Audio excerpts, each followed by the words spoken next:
Hey people, Shinobi no Kami here. In this fanfic, due to a quirk of fate, Naruto passes the academy graduation exam on his first try. Because of this, his life takes an interesting turn before he joins Team 7 after Kakashi poaches him from his sensei. How will this affect the timeline? Before we begin, please like, share, and subscribe if you enjoy. Tell me your thoughts in the comments section. So without any further ado, let's roll the intro.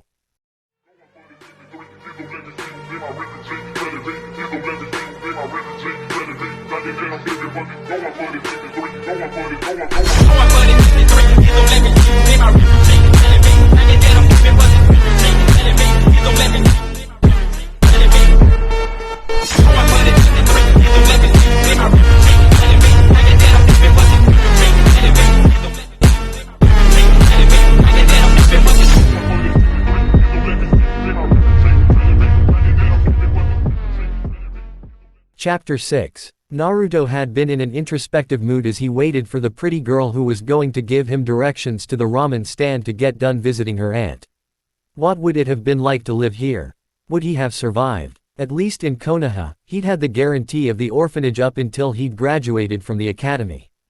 In Konoha, if a child ended up on the streets for one reason or another, he or she was brought to the orphanage. Many children would run away from the orphanage afterward because they disliked it, but they always returned, either having been dragged back by the Uchiha before they had died out, or having come back on their own because they were cold, tired, and hungry and had nowhere else to go. He himself had been dragged back to the orphanage by the Uchiha several times before the old man had given him his own apartment when he enrolled at the academy.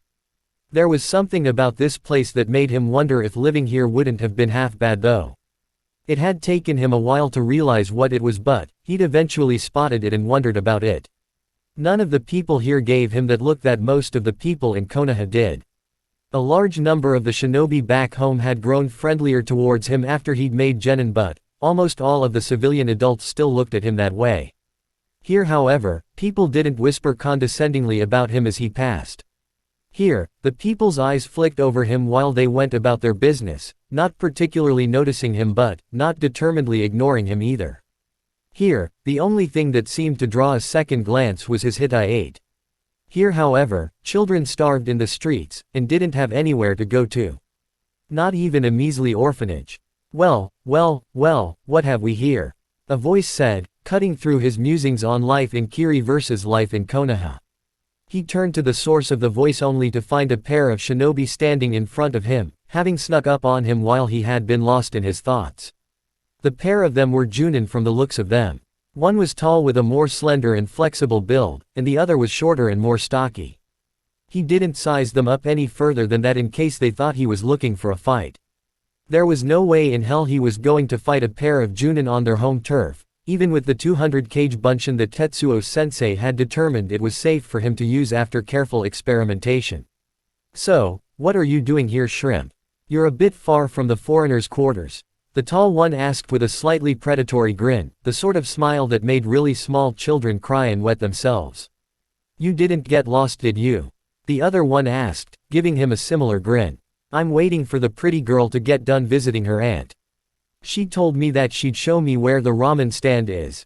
He replied, very determinedly, not showing fear, as that could very well end up being the last mistake he would make.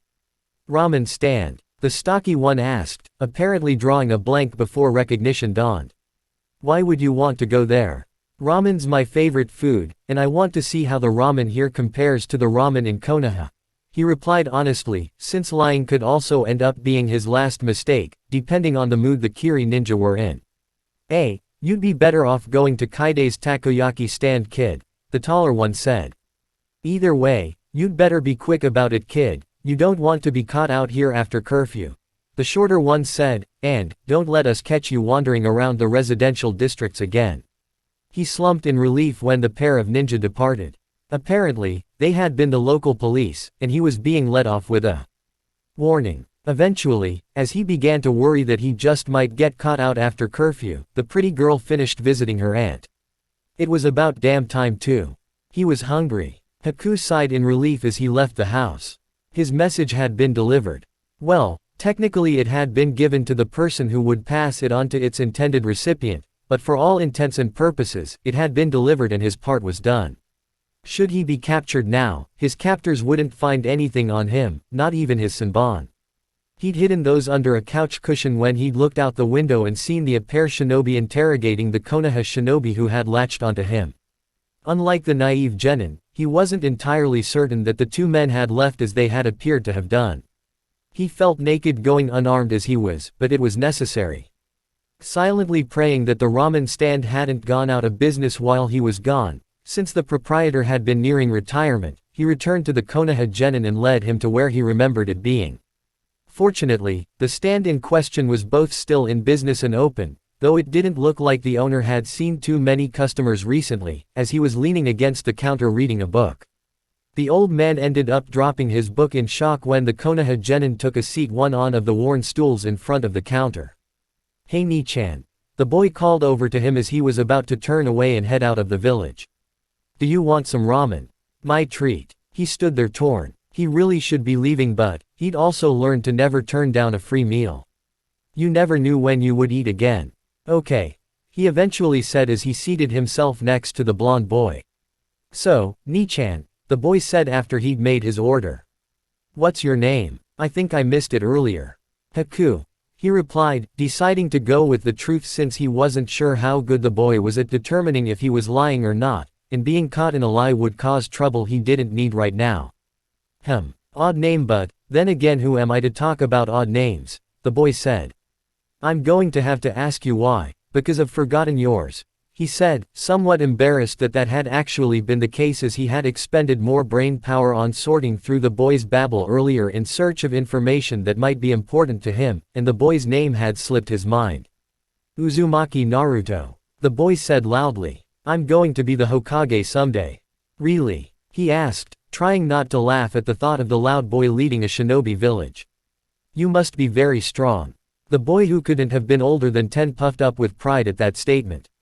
Had he ever been that young? He couldn't remember, despite the fact that he was only a couple weeks shy of being 14. "Tell me," he found himself asking, almost fearing the answer that would come from a child who hadn't known true pain and true hunger, a child who hadn't known what it was like to live as an outcast. "Do you have someone precious to you? Someone that you would do anything to protect?" Naruto paused as he thought about the answer to the pretty girl's question. Would he do anything to protect the people who were precious to him? Who was precious to him? Well, there was the old man Hokage for one. Iruka-sensei had believed in him when nobody else did, and even took him out to ramen sometimes. There was also Tetsuo-sensei, who had taught him, and worried about him, and told him he was proud of him. There were his teammates who were nice to him, and had tried taking him home with them, which was nice, even though their parents ended up chasing him off. Maybe even that Kakashi guy, since he had taught him that ninjutsu, even if Tetsuo-sensei had said he'd done it very irresponsibly, but he apologized afterward and tried to teach him a few other things later, so it was okay. "Wow, when did he get so many precious people?" He replied. "I do have people who are precious to me, and I'd do just about anything to protect them, maybe even die like my parents did." "Your parents?" Haku asked. "They died protecting me from the Kyuubi," he replied. Old man Hokage had once told him that when he'd asked about them. Haku looked sad to hear that. Eventually, their order arrived, and they were distracted by the food, which broke the slightly dark mood. After a cry of "Itadakimasu," he took an experimental bite of the foreign ramen. Well, it was ramen. That was about all he could say about it. It wasn't undercooked, burned, underseasoned, or oversalted or anything, it just wasn't memorable like the ramen at Ichiraku was. All too soon, the meal was over and Haku was on her way home. If he didn't have a sense of direction that allowed him to find his way back after he'd been somewhere, he'd have been screwed. As it was, he'd barely made it back in time for curfew. Over the next week, as he awaited the start of the Chunin exams, he went to the takoyaki stand that the Junin had recommended and back to the ramen stand twice. After all, ramen is ramen and he could never get enough of the stuff.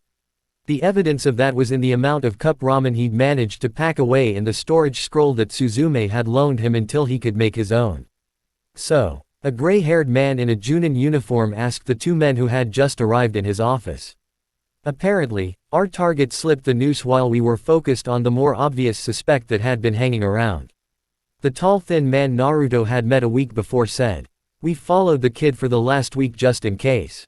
Aside from a young girl that he invited to dinner in exchange for directions to the ramen stand, he has made no efforts to meet people, and the people he does meet on the street apparently by chance all check out. He has returned to Tanaka's ramen stand twice since his initial visit, but that seems to be because he is addicted to ramen, as he has reportedly used the dormitory kettle 10 times to heat water for instant ramen. There has however been absolutely no sign of the girl he was with during his first visit to Tanaka's stand though, the shorter stocky man said. This could be merely because she comes from the countryside, but it is likely that she had been our target all along, and that she either used the boy from Konoha as a distraction or that the boy was a fellow co-conspirator. We have not yet found evidence of the latter however. And, Kaede's opinion of the boy? The gray-haired man asked. Obviously Uzumaki based on bone structure. His overly cheerful demeanor and attention-seeking behavior appear to be a defense mechanism formed during early childhood due to neglect, rather than an attempt at distraction. Not likely to suffer from a psychotic break anytime in the near future. Basically harmless, other than the fact that he's been trained as a shinobi.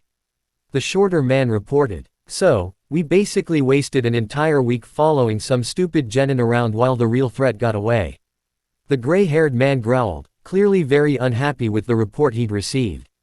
While the two Junin from Kiri were giving their report, Haku rejoined Zabuza, never knowing that, due to his chance meeting with Naruto, he'd avoided a rather harrowing ordeal during which he would have spent a significant portion of the winter hiding in the mountains of water, constantly checking behind him before he finally felt safe enough to rejoin his master. Instead, the worst he'd suffered on his journey had been a great deal of anxiety in a bowl of mediocre ramen. A certain bar in Konoha was louder than usual that evening. In fact, it was practically hopping.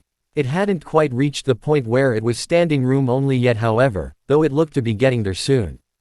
Despite the fact that the bar had never hired any bands or purchased any karaoke equipment or hosted an open mic night to attract customers, this periodically happened at a rate of about once every 6 months. The reason for that was because it had become tradition for it to be this way on the night before the official start to the Chunin exams, since the brainchild of the bar's owner had been started some time after the bar that was almost exclusively frequented by shinobi had opened 20 years ago. As the time to the one event the bar held ticked closer, more and more shinobi poured in through the door. At 5 to 8, the door to the bar was closed, and the bartender stopped serving drinks. The betting pool for the winter Chunin exams is now officially open. The bartender called at 8 p.m., precisely as he unveiled a certain board on the back wall that was usually covered in felt and had advertisements, community announcements and notices of missing items pinned to it. The chalkboard beneath the felt had a grid on it with 5 wide spaces marked teams and individuals, first phase, second phase, third phase, and Chunin running horizontally across the top. Vertically, there was just enough room for up to 10 teams and 30 individuals to be posted on it. As the crowd watched, the bartender wrote up the names of the 7 teams currently competing in the exams as well as the names of the individual members of said teams. Once the list was complete, he called for the crowd to place their bets. "My money's on the Yakushi kid," one particularly drunken customer yelled. "Why?" someone asked. "He's failed 4 times. That means that I'll make a killing when he finally passes." The drunk roared back. "I'm putting money on the little thief," someone else called as the crowd surged towards the bar. There was a general roar of approval at this. The kid was only 11 but the odds of him passing were good. Uzumaki Naruto was no Hatake Kakashi but it was clear that he was well on his way to becoming one of the elite. There were several more bets for the little thief, as Uzumaki Naruto had come to be known in certain circles that evening. In the Junin's quarters in Kiri, something similar was happening. While it was officially frowned upon, and had been declared illegal after one team that had been favored to pass had actually threw the test at the behest of their sensei decades ago, betting on the Chunin exams was a tradition as old as the exams themselves. Junin from just about every country were quietly passing ryo to the unofficial cashier and receiving betting slips disguised as bookstore receipts in return. When the door to the room opened to reveal 2 of the shinobi tasked with patrolling the guest quarters, everyone quickly tried to hide what they were doing. "Everyone cut that out, and don't let us catch you at it again," one of the men said mock sternly before turning to leave. And, 100 Ryo on Kiri's team for passing the first phase and failing the second. The second man said, as he tossed the requisite sum of money over to the cashier before turning to follow his companion. Toby watched the Kyuubi Jinchuriki who looked so much like his mother despite his blonde hair and blue eyes sleep. The fact that he hadn't cared for Kushina all that much back when she was alive made things easier for him when it came to Naruto. Turning against his former sensei had been one of the hardest things he'd ever done in his entire life. Turning against the clan and the village that had constantly put him down, however, not so much. He honestly hadn't expected to run into Naruto here, especially since he would be leaving Kiri soon because Yagura had outlived his usefulness. It was about time he got back to Madara's timetable and took a more active role in the Akatsuki, even if he didn't like most of the members that Pain had selected, and wouldn't have associated with them if he'd been given any choice in the matter. While the Kyuubi Jinchuriki was a tempting target at the moment, now was not the right time to take him. He didn't have anything prepared, and the boy's disappearance would have just about everyone up in arms at the moment, especially if he vanished on foreign soil. A war between Konoha and Kiri that he or Madara hadn't planned to the last detail was the last thing he wanted right now. The child seemed peaceful, unaware, just as he had been when death had nearly taken him in the first moments of his life. Right now, he could just open the boy's window and waltz into the child's room without him being any the wiser. After watching his sensei's son just lay there as if he weren't in mortal danger for a while, the temptation became too much. It wasn't as if he was planning on harming or kidnapping the boy whom he would have to take eventually in order for Madara's plan to work, he was just going to be leaving a warning the brat would never forget. He went to the window and began to jimmy it open. Snap. Pop. Interesting. Interesting and painful. He hadn't seen one of those in a while, and most definitely had not expected to see one here, considering where he'd found it. It seemed that someone else had actually read that dusty old book on traps he'd found misfiled on some back shelf of Konoha's ninja library. Someone who had actually managed to get the damn thing to work without accidentally electrocuting themselves. Chapter 7. Naruto stared down at the paper on the desk before him, trying to think. The stress of the situation he was in was making that difficult, however. He still had 55 minutes left out of the hour he'd been given, but he was all too aware of how quickly that time was ticking down towards zero, which added to the pressure he was under. He usually did very well when he was under stress, but there were times when said stress would hinder him rather than help him by shorting out his thought processes before he could get one of his brilliant ideas. That usually happened when he was taking a written test, such as the one he was taking now. At the moment, he was seated in a room where the first test of the Chunin exams, a rather unusual test, was taking place. Other than the almost debilitating case of nerves he was suffering through, getting here had been relatively trouble-free. There'd been some older genin in the hall who'd tried to chase them and a crowd of others off, but he'd dealt with that. One of those genin was going to have a better appreciation for low-yield, mostly non-lethal, explosive tags in the future. Those things wouldn't kill you, but they sure as hell hurt when you got hit with them. When he and his team finally arrived after pressing through a large crowds, their sensei had been waiting outside the room, which seemed to be the Kiri Ninja Academy's auditorium, hoping to give them some last-minute advice before they entered. Once inside, he'd followed his teammates' lead and handed the requisite paperwork over to the exam proctors and had received this test in return. This test. He was supposed to write down the personal information of 5 people in the room who weren't his teammates, and he'd been given an hour in which to do it. If he tried to do something stupidly obvious like try to ask the people in question, he and his team would be disqualified. If he was caught gathering the information he needed by the eagle-eyed proctors 3 times, he and his team would be disqualified. Considering those limitations, how the hell was he supposed to do this? Maybe it was like a puzzle. What had Iruka-sensei told him to do when dealing with puzzles? Oh yeah, look at things logically. First, he was supposed to gather the information of 5 people in the room who weren't his teammates. There had to be a way for it to be possible, otherwise the test wouldn't have been given, but how? 5 people who weren't his teammates. Well, there was one. He stopped twirling his pencil and began to write. Name: Uzumaki Naruto. Birthdate: October 10th. 55 minutes and a number of failed teams later, one of the proctors of the exam came over to check his results. Upon seeing the first person listed, he started laughing. What's so funny? One of the proctors called out. The kid listed himself first, the proctor replied.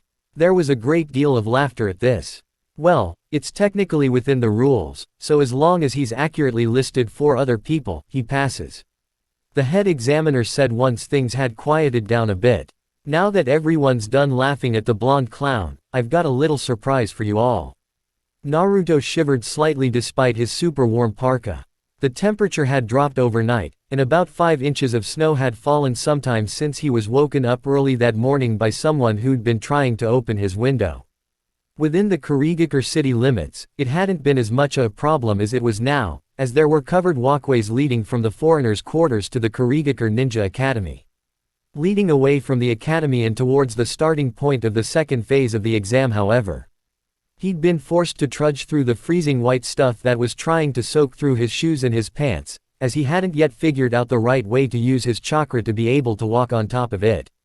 As he trudged through the snow, he had the distinct feeling that he'd be feeling even more miserable if his snow sandals hadn't come with detachable toe covers. The second phase of the exam was being proctored by a very serious-looking old guy who had nearly had an apoplectic fit when a team from Suna had decided to have a snowball fight while he was explaining the rules of the second part of the exam. The rules themselves were simple. Each team was either given a black ball or a white ball and sent into the mountains to make their way to a small town on the other side. In order to pass, you had to make your way to the indicated village within 5 days. When you got there, you would have to have both a black ball and a white ball, and your team had to be intact with each member able to fight, otherwise you'd be disqualified. The rule that worried him the most, however, was that the use of lethal force was allowable. After listing the rules, the proctor had shown them a map that had the town that was their destination clearly marked on it. As soon as the test began, he was going to be handing Satoshi some paper and drawing supplies. The boy had a near-perfect eidetic memory that would work to their advantage in this case. After the old man put the map away, he and the Kami twins quickly filled out their release forms and handed them in, receiving a black ball in return. It was nightfall 2 days into the second test. Naruto had finally figured out how to do what he referred to as snow walking at the end of the first day. As he walked along with his teammates who had also figured out how to walk on top of the snow through trial and error, the snow sandals had paid for themselves when he'd hit a particularly icy patch. On one of the more perilous trails, as had the sprayable, and fortunately washable if one had the correct solution, mountainous region camo he'd used, which had helped him escape the notice of genin from an opposing team. He hoped his parka would be just fine when he removed the stuff, though there was no reason it shouldn't be, as it was used on Chunin and Junin vests all the time during the winter and in places where green stuck out like a sore thumb, but, still. His team had run into Suzume and Satoshi's former classmates the previous afternoon. Since they too had a black ball, they had decided to form an alliance, as they had a better chance of succeeding if they worked together. As the day wore on towards evening, something of an informal treaty which stated that if they managed to get a white ball off another team, a member of each team would take turns carrying it until another white ball was acquired had been drawn up. While they were together, the teams would not be fighting each other unless A, one team tried to run off with the white ball, or B, it was the last day and they had not acquired another white ball. After the details of their alliance had been hammered out, Kurosaki Hiro, Yamaguchi Yusuke, and Fujiwara Aiko were rather fun to travel with. Fujiwara was good at telling stories, as he had learned through a series of hand signs that had been traded throughout their combined watch the night before. Yamaguchi had quite the sense of humor, and knew jokes that would make even an experienced Junin blush. Kurosaki had been someone with whom he, and Suzume, who'd started him on explosive tags a couple of months before, could discuss the merits of explosive tags, and possible seal alterations on said tags to change the effect. He'd even demonstrated a tag that created green fire when it blew. All in all, it had been a relatively good day as they searched for signs of another team, and awaited ambush by another team should that team find them first instead. Night was now falling, and they had come upon the perfect place to make camp. In fact, it was a little too perfect. Someone should have claimed it by now, especially considering the fact that some of the older genin taking the exams would have been Chunin already if they hadn't previously failed the parts that required the success of the entire team, and were therefore much stronger and faster than a group of genin that were little more than rookies. If he and his team had found this place earlier, he would have. Yamaguchi. Get back, let me take point. He yelled as he raced towards the members of the other team who were racing forwards in order to score the best sleeping spots before he and his teammates got a chance to.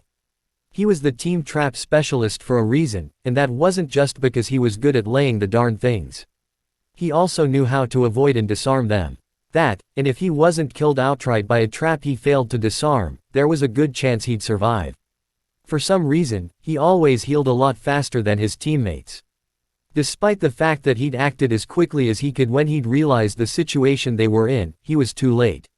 He only had time to knock Kurosaki, whom he'd reached first because the boy was trailing slightly behind his teammates, down when the trap went off. There was a deafening explosion as something went flying past him. Immediately afterwards, there was agonizing pain in his back as rock chips or something sliced across it.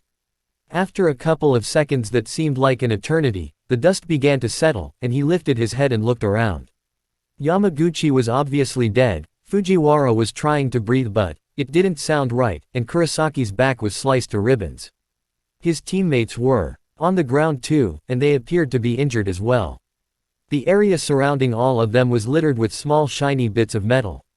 Shrapnel. The bastards who'd set them up had packed their goddamn trap with shrapnel. The bastards who'd set that trap hadn't meant to injure or incapacitate their opponents in order to retrieve their ball, they had deliberately meant to kill them. As his anger over the death over one of his comrades and the maiming of the others began to build, a pair of older genin from Iowa appeared from wherever they had taken cover while his and Kurosaki's teams had approached. "Man, that had worked even better than I thought," one of them said as he pulled out a kunai and walked over to Fujiwara. "May as well put this one out of her misery though." The rage that had been steadily building within him since the explosion grew to be too much. He saw red. Kamiya Satoshi knew that his eidetic memory was both a blessing and a curse, especially in his chosen field. To the day he died, he would never be able to forget what he saw that day, from the moment Naruto realized that they were walking into a perfect ambush to what happened after Naruto had changed. He had fallen after being hit by several pieces of shrapnel that the blast Yusuke triggered had sent flying. When he had finally regained his senses, two Iowa genin were standing over Aiko and Naruto. Naruto was growling. His chakra was swirling around him strangely, his hands were turning into claws, the strange marks on his face were growing thicker, and his already unusually sharp teeth were turning into fangs. Throughout all of this, he had been putting out a killing intent that felt like an almost sentient evil, a killing intent that seemed like malevolence personified. As the killing intent started reaching an impossible level, an ominous red substance started lacing itself in with his swirling chakra until it had formed the shape of a fox above him and then settled down around him in a red cloak of flames. With a cry that was equal parts pain and rage, Naruto leapt upon the two Iowa genin. As he watched his teammate tear the two genin apart with his bare hands, all he could think was, this is why Naruto is treated like an outcast. Why parents pull their children away from him. Why cousin Tetsuo had been nervous around him in the beginning. This is why. He didn't exactly know why he called out to Naruto that day. It was probably the stupidest and most dangerous thing he could have done in the situation, considering the fact that the boy had gone completely berserk, and probably wouldn't have recognized him. But, at that point, Naruto had been the only one of them capable of moving, and if they didn't get help soon they would die. The dangerous animal, since there was no other word for what Naruto had been at that moment, turned from the bodies of the genin who had ambushed them, and raced over in his direction. All too soon, it was standing over him with a clawed hand raised. When he realized how much shit he was in, he had closed his eyes, waiting for the final blow. It didn't fall. He dared to open his eyes again. When he'd looked up at Naruto, he noticed that the slit-pupiled red eyes that had held nothing but anger and hatred had cleared, in fact they had begun to change. The fangs had begun to recede, as had the claws, and the strange lines on his teammate's face. Almost magically, the monster that would fuel his nightmares for years to come had turned back into his friend. As Tetsuo stood with his comrades, waiting for news of his students, he shivered. A wave of something ominous had washed over Kiri from the direction of the mountains that the genin had been sent into just moments before. Though it had been a little over 11 years since he last felt it, he recognized it immediately. Kyuubi. Something had happened to Naruto's seal. Something major. Almost as soon as the feeling had hit him, it had faded, then vanished altogether. As he looked towards the mountains, he wondered if that was a good thing or a bad thing. He fervently hoped that the reason the feeling had vanished was because the seal had compensated for whatever had just happened, not for the other reason he could think of. If it were the other reason, that would mean that Naruto was dead. The other Junin from Konoha had obviously felt and recognized what he had, and were clearly as nervous as he, if not even more so. What the fucking hell just happened? One of the Junin who'd also brought students from Konoha discreetly signed. Brat must have taken too much and overloaded the seal, he replied, giving the man the only scenario he could come up with the limited amount of information he had that didn't involve Naruto's death. Either that, or he's dead, the Junin who had the 4-time loser Kabuto on his team signed. He didn't want to even consider that possibility.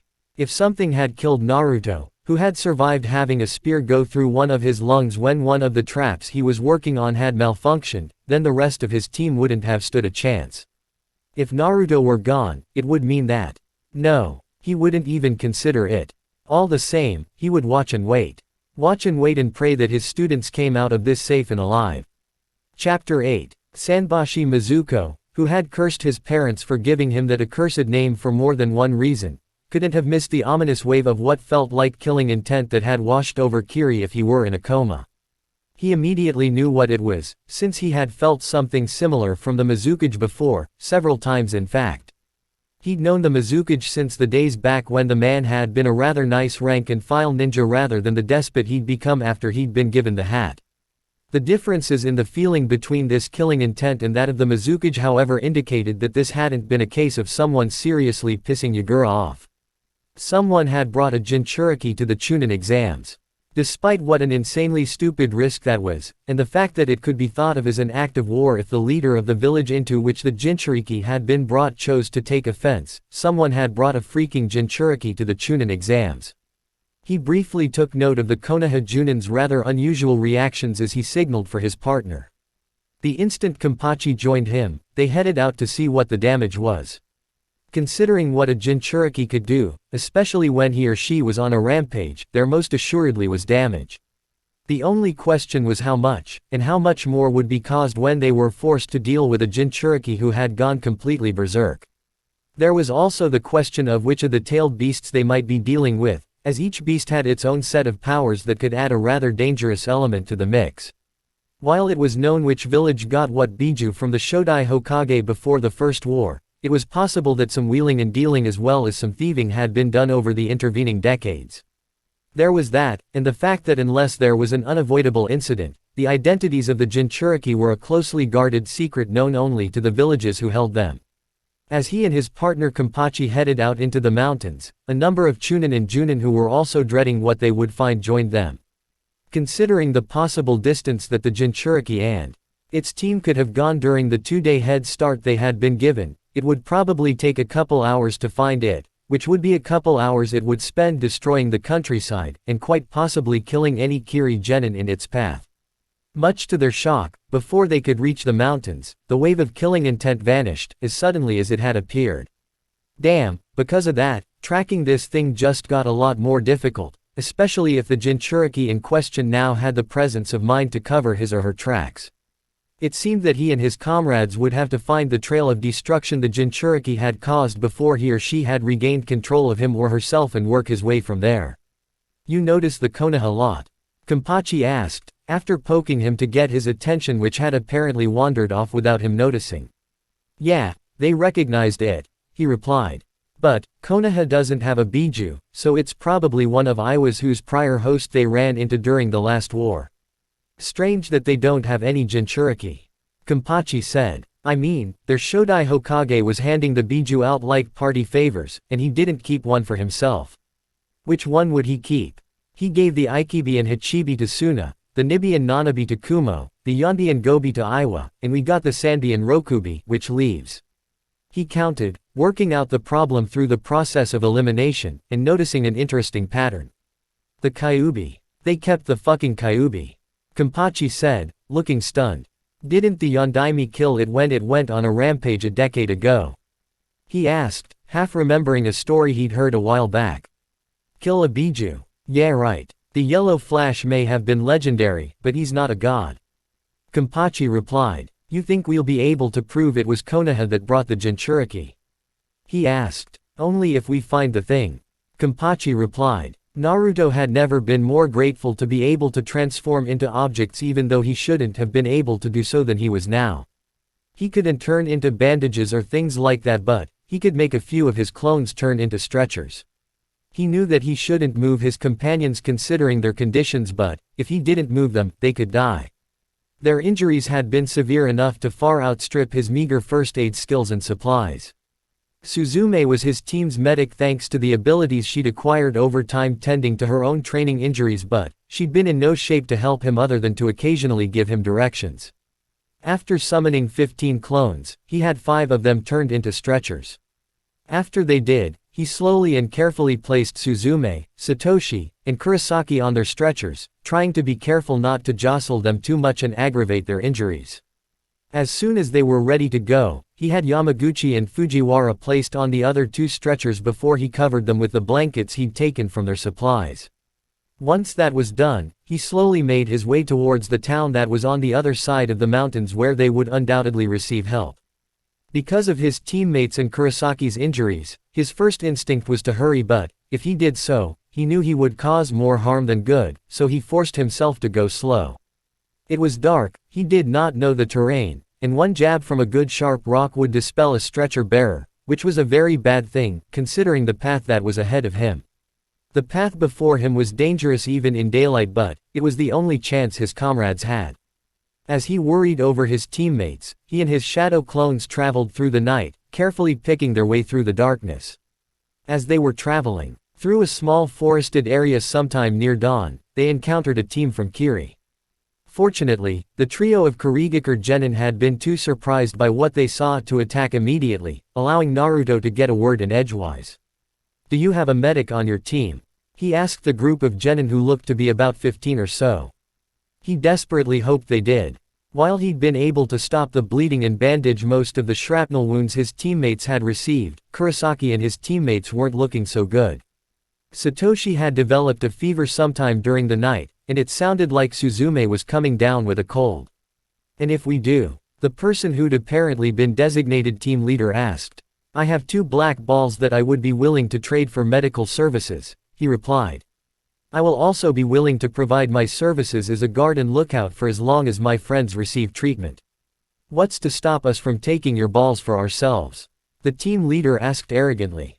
In response to this question, he summoned 20 Kage Bunshin and demonstrated for the boy that they were indeed solid. After that small display of power, the Kiri Nin had rather sensibly backed down. What's to stop you from taking our ball? The team leader asked in a slightly more subdued tone of voice. The fact that it would be an absolutely pointless gesture on my part, he said, gesturing to his injured teammates. Can you keep moving? The team leader asked. Yes, he replied. He would have to, since a medic could only do so much, and his friends obviously needed to get to the hospital as soon as possible. Deal, the team leader said as he held out his hand. If you slow us down too much though, we'll leave you behind. After shaking the hand of the leader of the team of Kiri Genin, he pulled out the offered merchandise, hoping that he was doing the right thing, and that his new business partners would not betray him. The team leader examined the black ball he'd handed over, and found it to be acceptable. Chiyoko, look after them, the team leader said as he stashed the ball in his equipment pouch.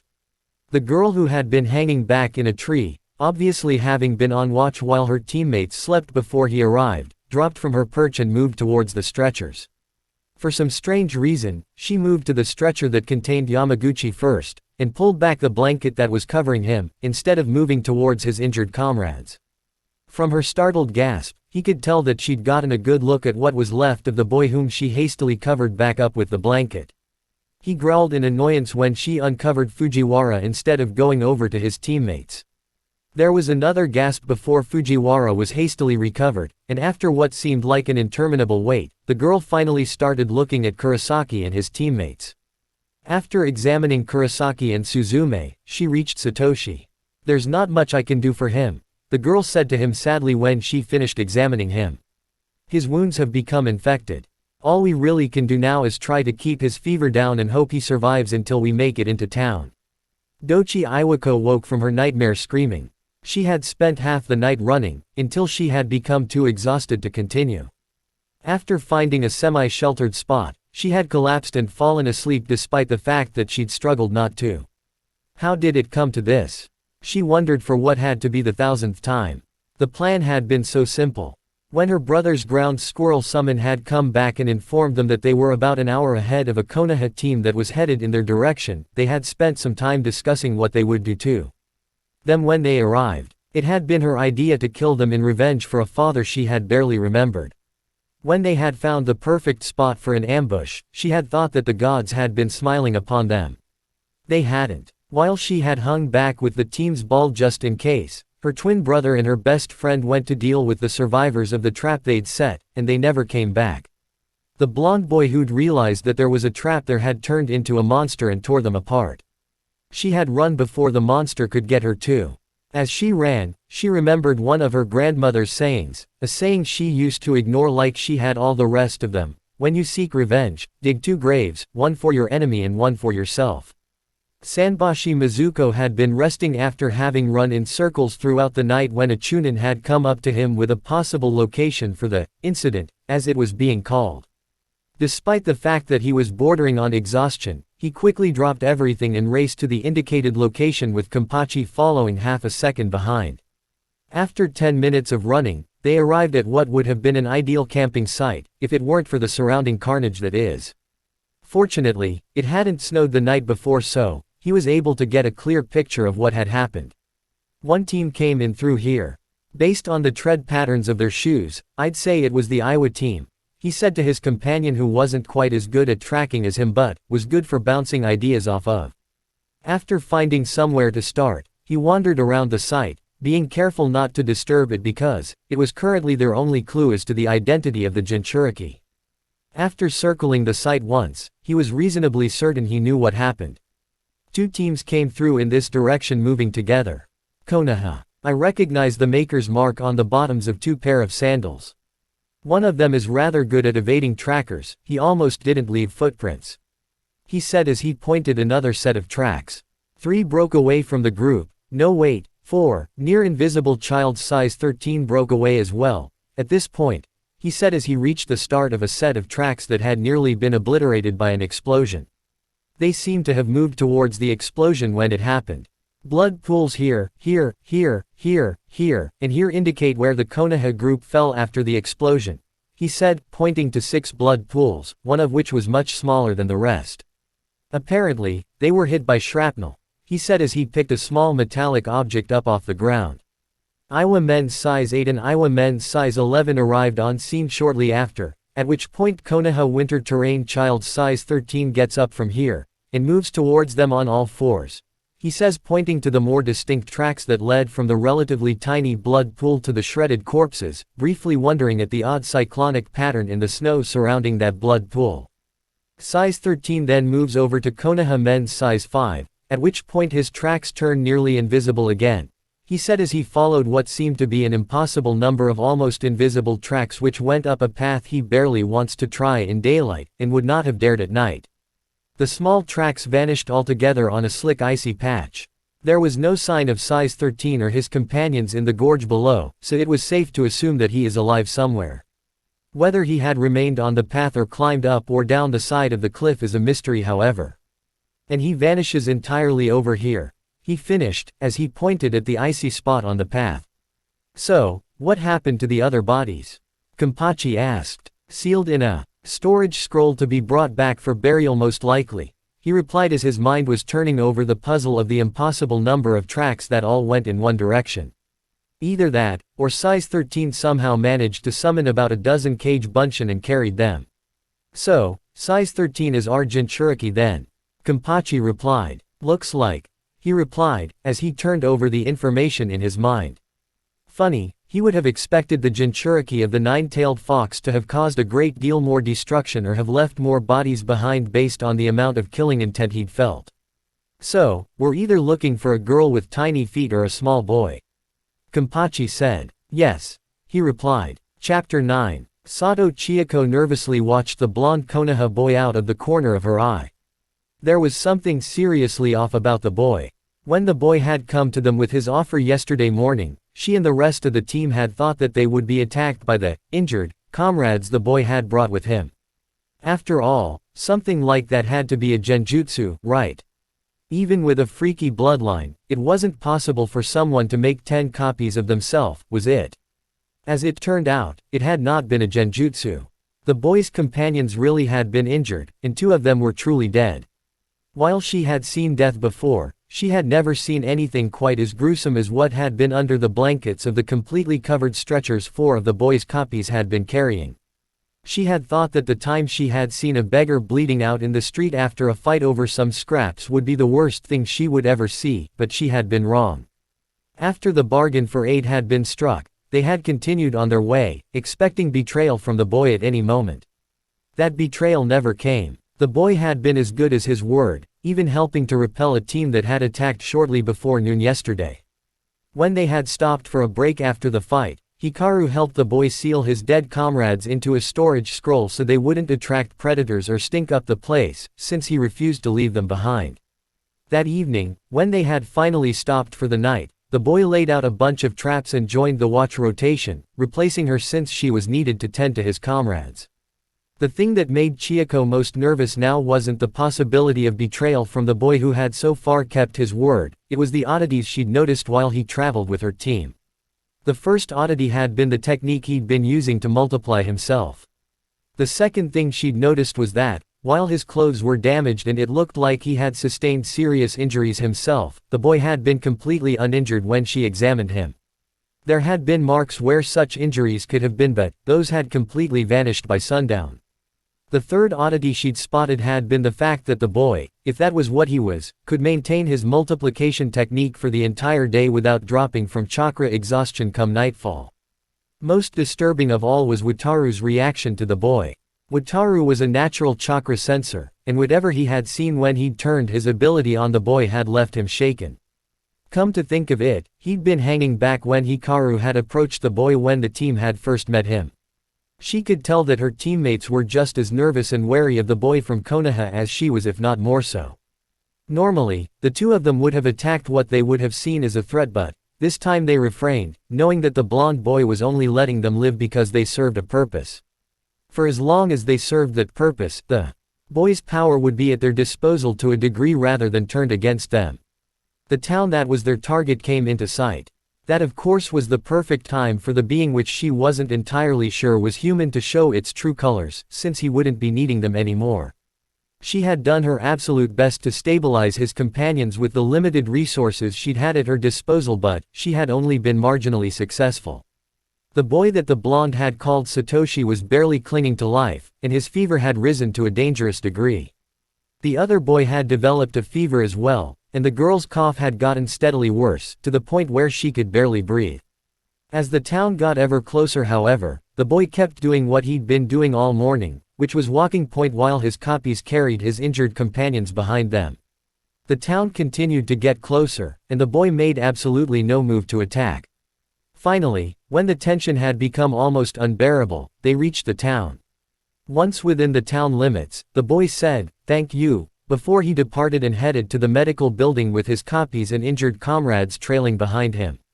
That was it. Thank you, and then the child that had haunted her nightmares during what little sleep she had managed to get the night before was gone.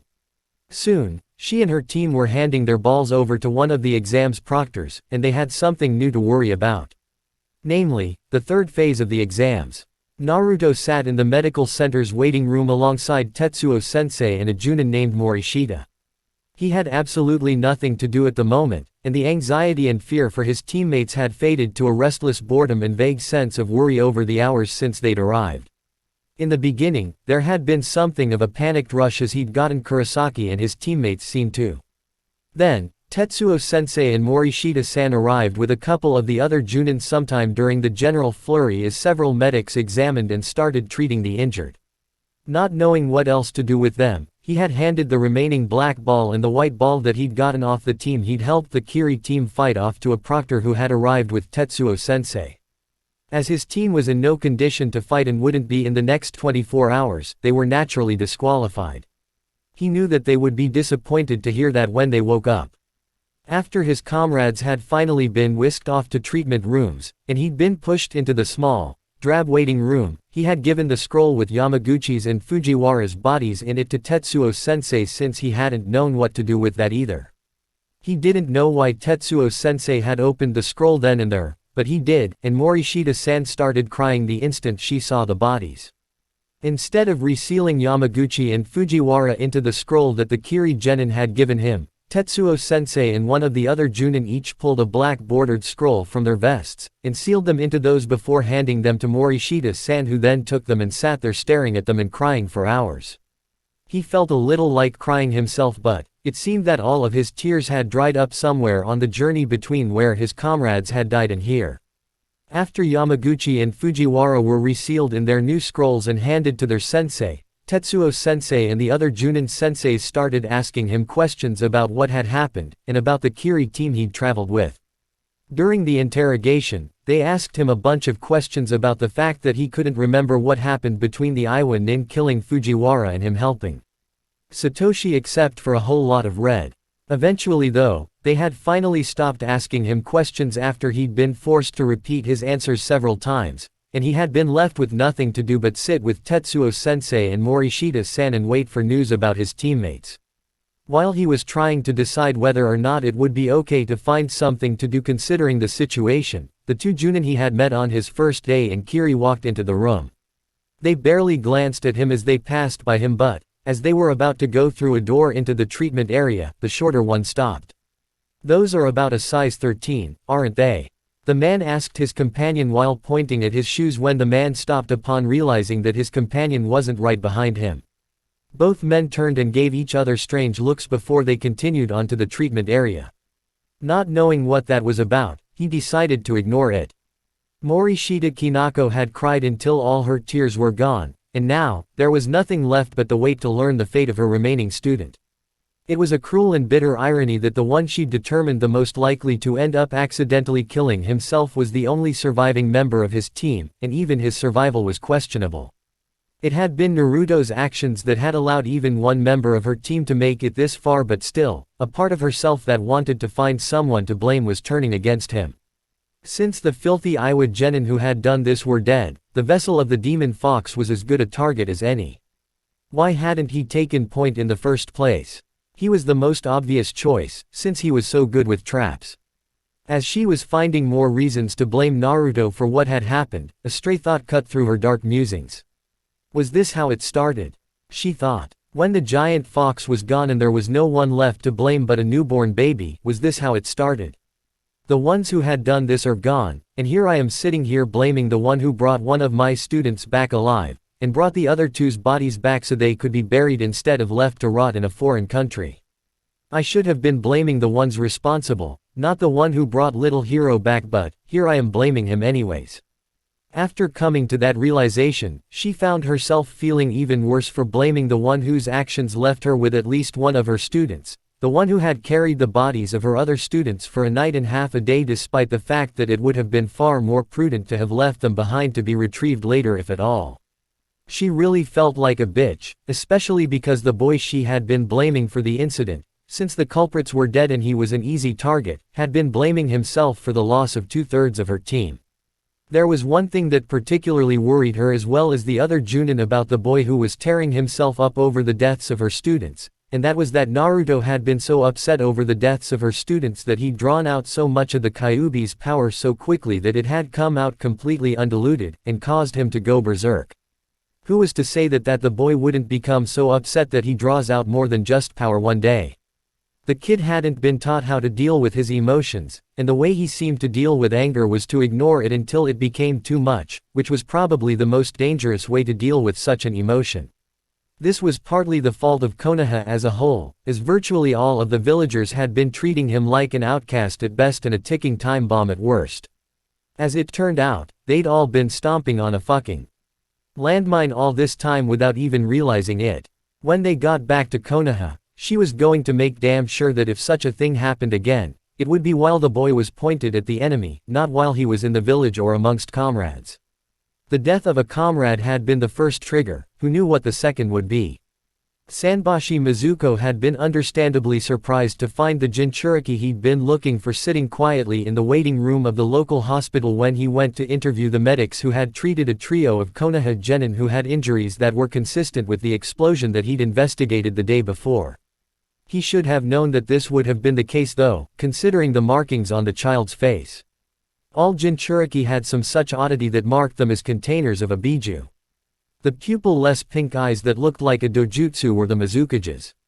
Should have guessed it was him, Kampachi said. I knew there was something off about him when I first saw him, but I thought it had something to do with the fact that the kid was standing outside of the home of someone who was suspected of collaborating with Momochi.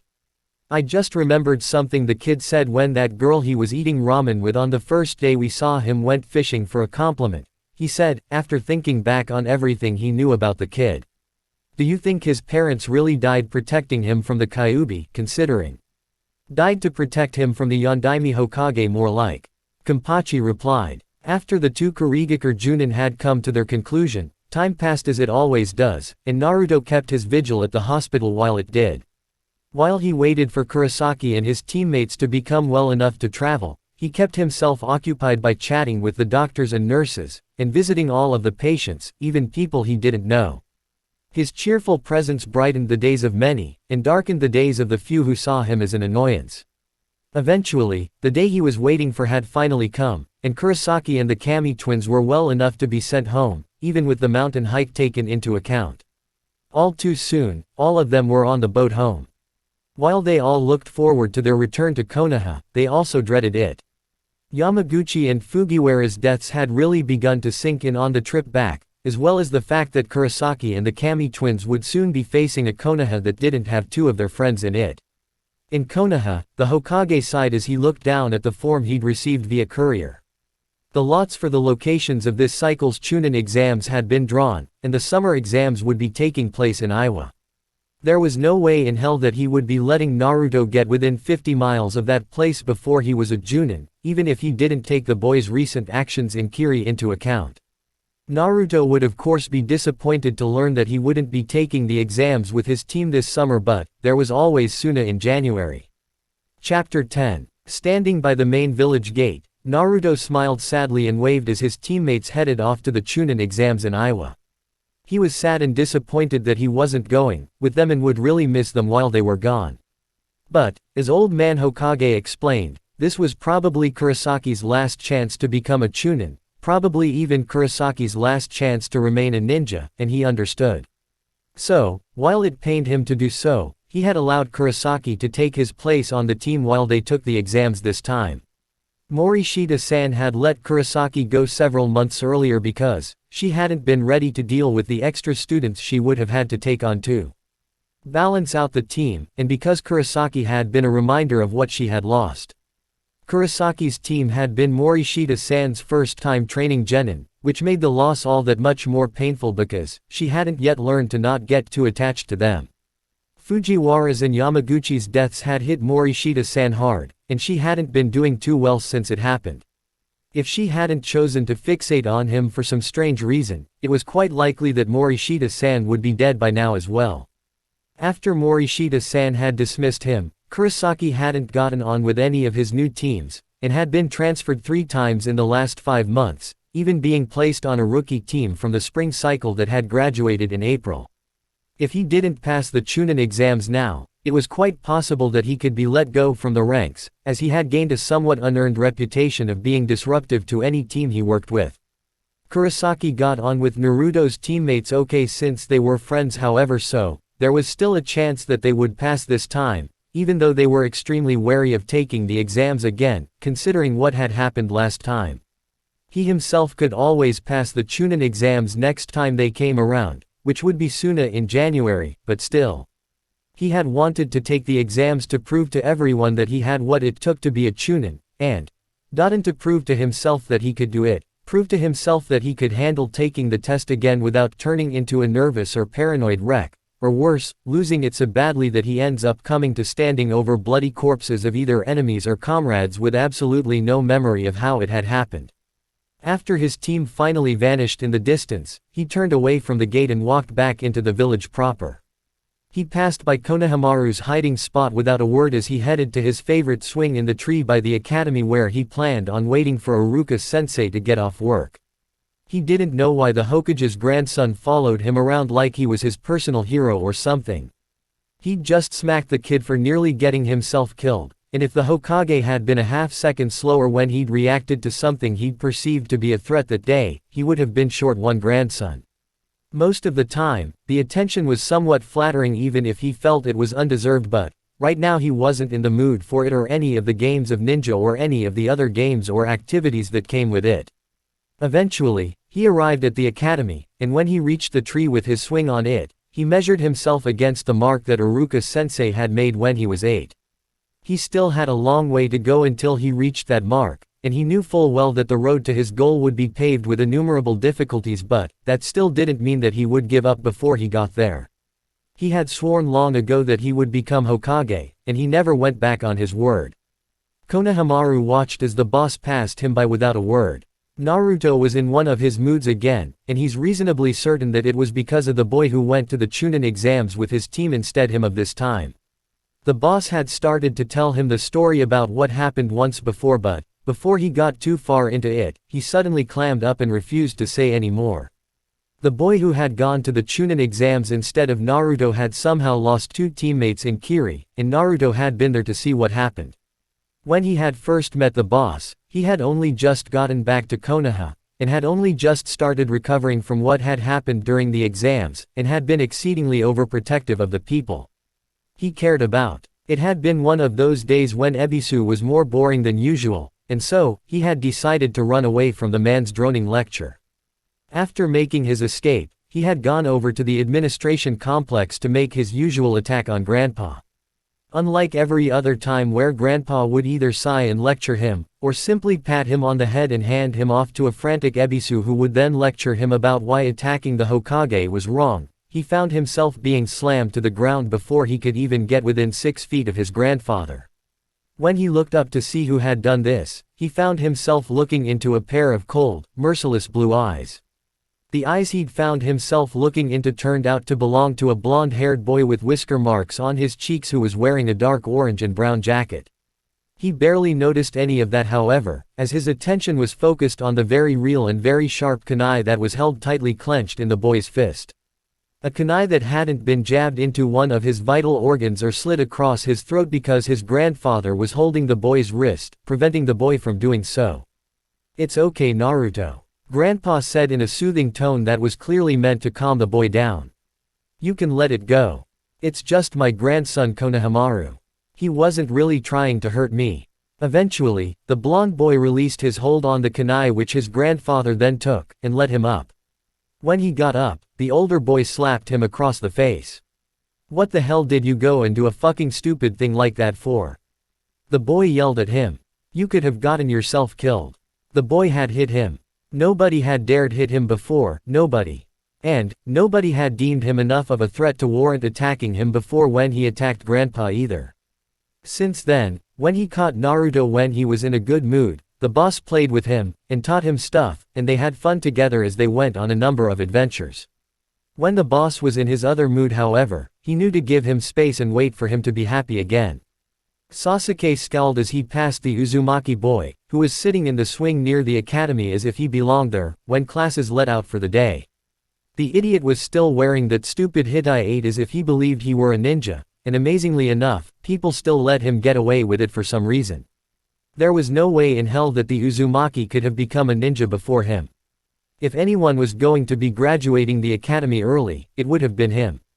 Iruka had countermanded his entry into the academy graduation exam when he'd signed himself up for it at the end of last year, saying that he was not yet ready.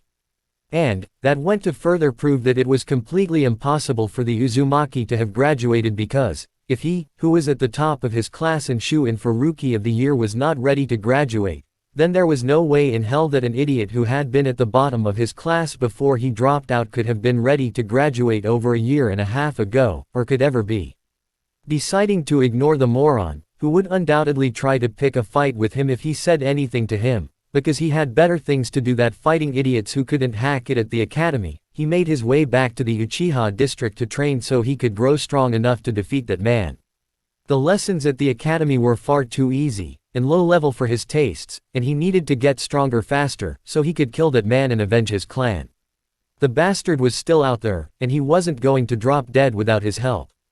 As Ino departed from the academy, she turned to see what Sasuke-kun had looked at. Before he left, it was Naruto. She didn't know why Sasuke pretended that Naruto had dropped out of the academy, but, since she was going to be the future Mrs.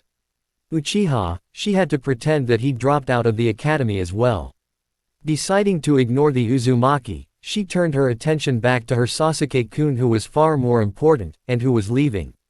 With a cry of, "Sasuke-kun, wait," she raced after Sasuke, whose back was receding in the distance. As he made his way across the academy grounds, Shikamaru briefly studied Naruto. That boy was a puzzle, and a rather difficult one to solve at that.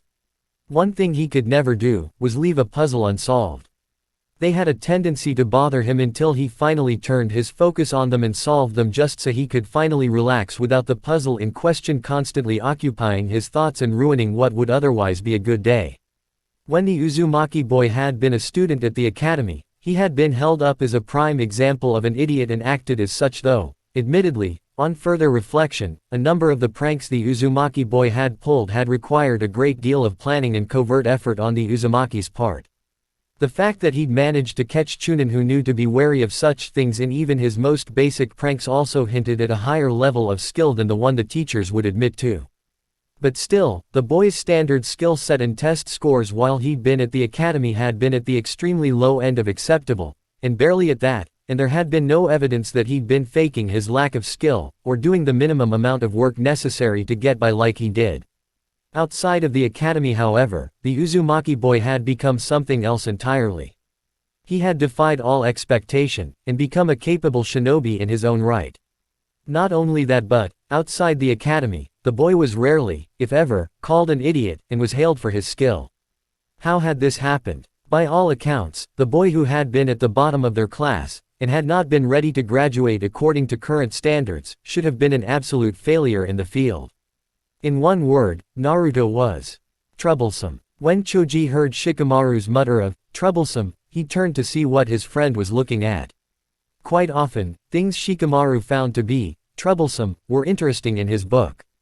As it turned out, Shikamaru had been looking at Naruto, who was hanging around on the swing for some reason, probably waiting for Yumino-sensei to get out, since he'd seen them talking a few times before.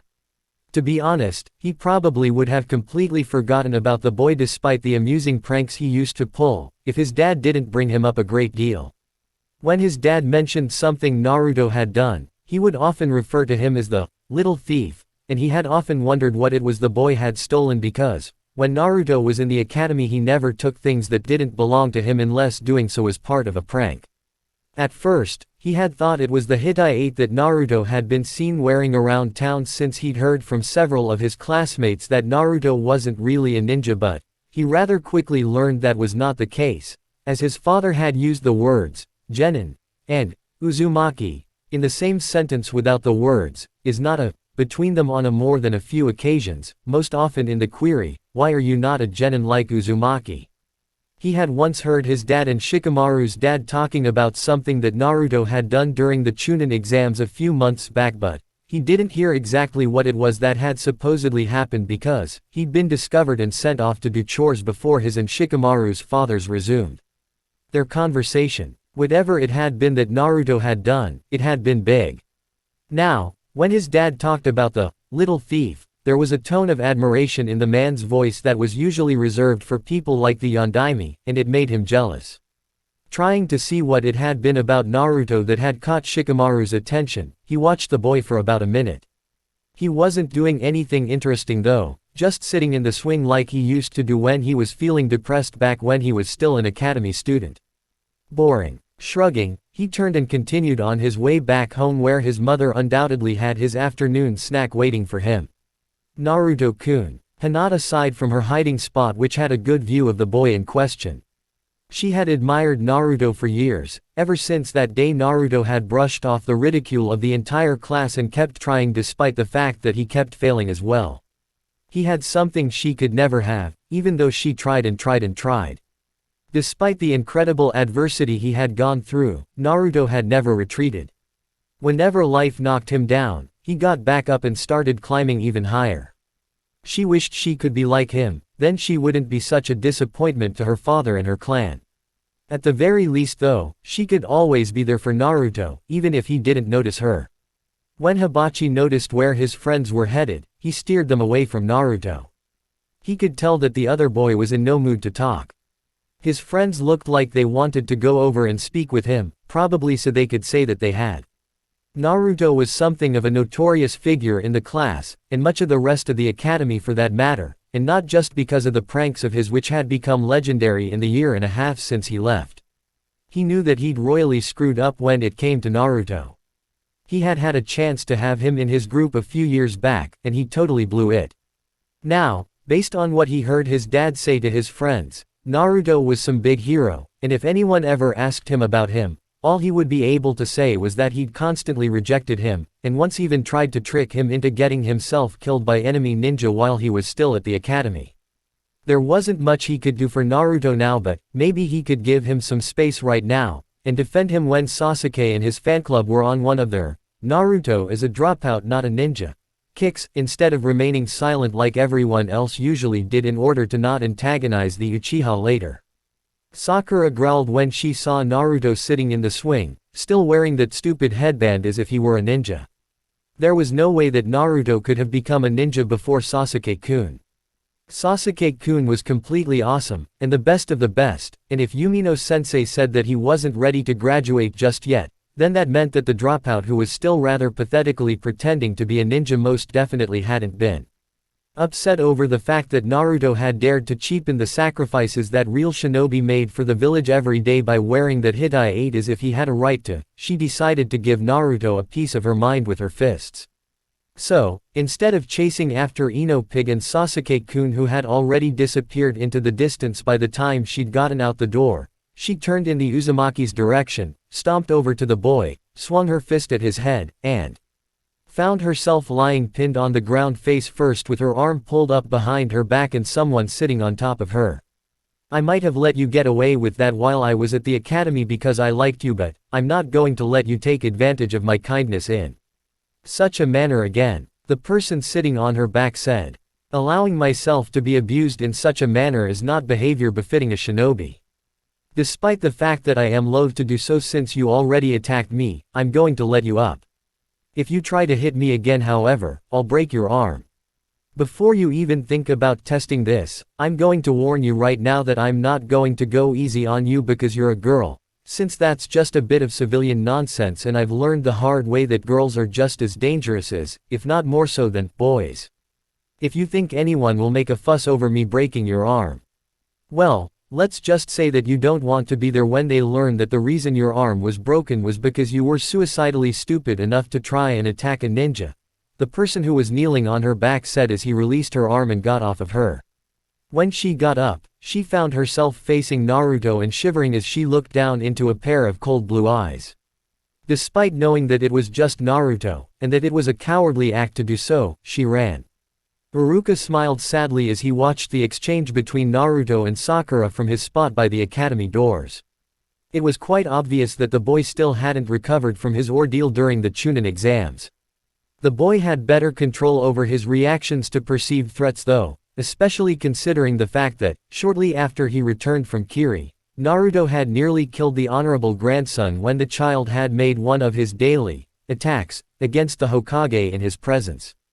Trauma combined with shinobi training often had dangerous and sometimes tragic results. Watching fellow ninja, or any person for that matter, being killed right in front of you was.